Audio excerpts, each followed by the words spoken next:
ம் இந்த வழியாக போகுது.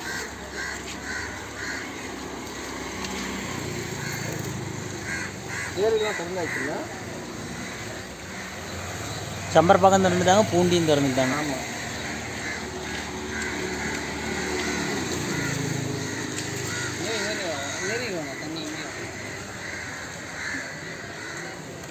எவ்வளோ தண்ணி போகுது வழியாக பாருங்கள். கோவம் ஆறில் ஓட்டு போகலாம்.